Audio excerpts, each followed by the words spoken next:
Hello friends, welcome to Lucent Gyan A to Z channel. तो आज की वीडियो में हम बात करने वाले हैं कि अगर आपके प्रतियोगी परीक्षाओं में वेन डायग्राम से अगर क्वेश्चन पूछे तो कैसे हम उन सारे प्रश्नों को चुटकियों में हल कर सकते हैं। तो देखिए, हम इस वीडियो में आपको ऐसे ट्रिक बताने वाले हैं जिसकी मदद से आप बिना पेन और बिना पेपर के सहायता से आप केवल 2 सेकंड में उन सारे प्रश्नों का उत्तर आप सही करके आएंगे। तो चलिए वीडियो को स्टार्ट करते हैं। तो फ्रेंड्स, पहला प्रश्न है हमारा कि कमल फूल और गुलाब, इसका आपको वेन डायग्राम बनाना है।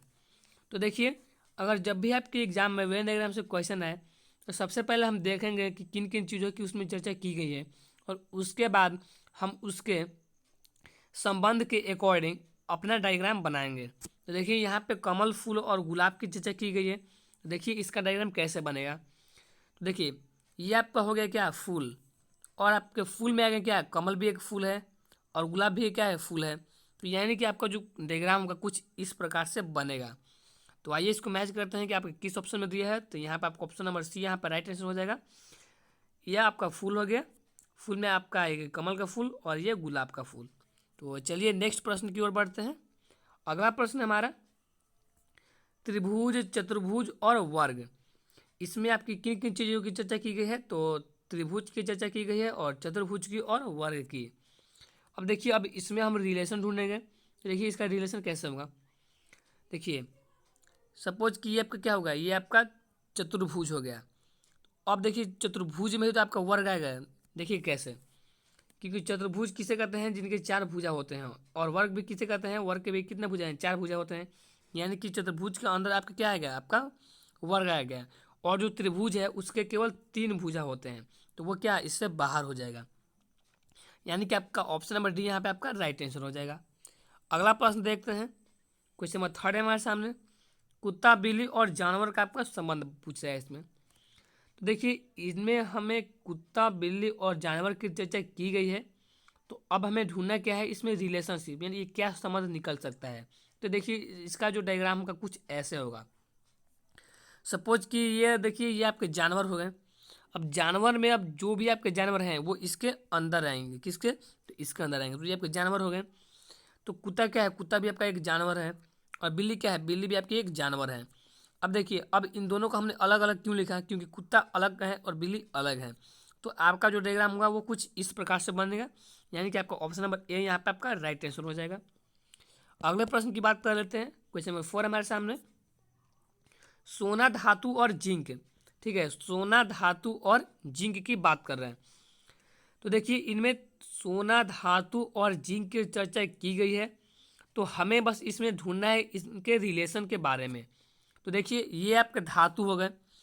अब जो धातु है वो इसके क्या है, इसके अंडर है, यानी कि इसके अंदर आएंगे। तो सोना क्या है आपका, सोना भी एक आपका धातु ही है। और जिंक क्या है, जिंक भी आपका एक धातु ही है। अब देखिए, आप यहाँ से क्वेश्चन ये पूछ सकते हैं कि सर हम इन दोनों को आप अलग अलग क्यों लिखे। देखिए, अलग अलग हम इसलिए लिखें क्योंकि सोना का एक अलग प्रॉपर्टी होता है, जिंक का एक, यानी कि सोना और जिंक दोनों क्या आपस में डिफरेंट है, इसलिए इन्हें अलग अलग हमने यहाँ पे दर्शाया गया है। तो यानी कि आपको ऑप्शन नंबर सी यहाँ पर राइट आंसर हो जाएगा। देखिए कैसे, ये आपको होगा धातु। अब धातु में आपका आएगा सोना और क्या आएगा, जिंक। ऑप्शन नंबर सी इसका राइट आंसर हो जाएगा। तो अगला प्रश्न की ओर बढ़ते हैं। क्वेश्चन नंबर 5 है हमारे सामने। लोहा, तांबा और पीतल, आपके इस प्रश्न में लोहा, तांबा और पीतल की चर्चा की गई है। तो अब हम इसमें देखेंगे कि क्या रिलेशनशिप बन सकता है। तो फ्रेंड्स, इसमें रिलेशनशिप कुछ भी नहीं बन सकता, क्योंकि देखिए लोहा भी आपका एक अलग हो गया, तांबा भी अलग हो गया, पीतल भी अलग। इन तीनों आपके अलग अलग हैं, धातुएं हैं। लोहा का प्रॉपर्टी कुछ और होगा, तांबा का कुछ और होगा, पीतल का कुछ और होगा। यानी कि ये तीनों क्या है, अलग हैं। आपका ऑप्शन नंबर ए यहाँ पर राइट आंसर हो जाएगा। ये आपका लोहा हो गया, ये तांबा हो गया और ये पीतल हो गया। अगले प्रश्न की ओर बढ़ते हैं। क्वेश्चन नंबर 6 हमारे सामने। पतलून, कमीज और वस्त्र, ठीक है, इससे पूछेगा पतलून, कमीज और वस्त्र। इनमें पतलून, कमीज और वस्त्र, इन 3 चीज़ों की चर्चा की गई है। तो हमें सिंपली क्या खोजना है, रिलेशन।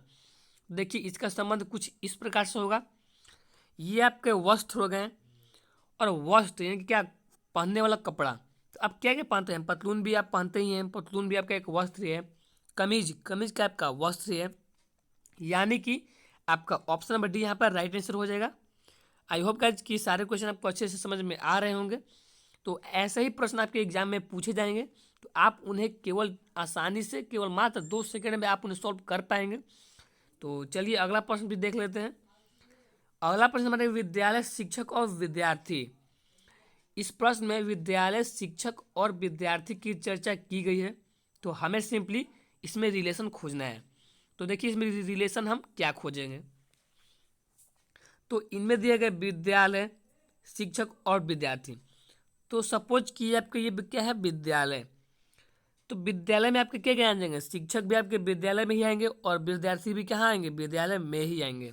यानी कि आपका ऑप्शन नंबर 4 यहाँ पे आपका करेक्ट आंसर हो जाएगा। देखिए कैसे, सपोज ये विद्यालय हो गया, विद्यालय में आपका आएंगे शिक्षक और विद्यार्थी, दोनों किसके अंडर में आएंगे, विद्यालय के अंडर में। तो आपके यहाँ तो अगला प्रश्न हमारा ये कह रहा है कि निम्नलिखित में से कौन सा आरेख टेबल, कुर्सियां और फर्नीचर के बीच सही संबंध को दर्शाता है। तो फ्रेंड्स हम अपने ट्रिक को फॉलो करेंगे यहाँ पे। तो हमारे ट्रिक में केवल 2 स्टेप थे। पहला स्टेप ये था कि सबसे पहले हम देखेंगे कि किन किन चीज़ों की इसमें चर्चा की गई है।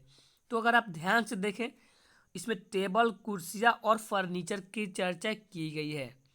और दूसरा स्टेप हमारा ये था कि इसके बाद हम इन जिन जिन चीज़ों की चर्चा की गई है उन चीज़ों में हम संबंध खोजने की, यानी कि संबंध ढूंढने की कोशिश करते हैं।